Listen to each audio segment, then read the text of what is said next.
nhớ trong tới chọc con dừa lúc nào cũng tuân gì oxy để non á là cũng bởi lúc khó mà sợ cỡ nên cũng chọn cho nên sai sai lúc khó thì nó nè lúc khó chùa khó dễ á lúc khó nó chia tí này khác lúc khó nó những mua liền nó nè hậu mà tí này thò khó đánh cho khó nó mê sư chỉ mà mua hậu lo thiệt đá nè hậu cu mua bao giây tờ pa thiệt thì vào trong đi cuối nó nói là cuối lần tua sẽ chỉ cú bỏ cú chỉ càng gầm không cái tình sao tôi sai nó là họ hú cho cú ấy cú cho nên một sai này lúc họ nó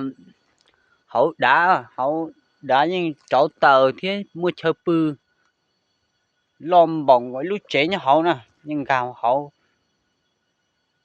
cái gì mà yếu chủ ở lần mấy lần thêm một tăng nó lúc nào cuối lần sẽ chỉ cú tàu luôn mà hậu thế cú chọn đây sai liền nó sư lười dè nhân từ mua xe gầm hậu nó chỉ ba tăng thế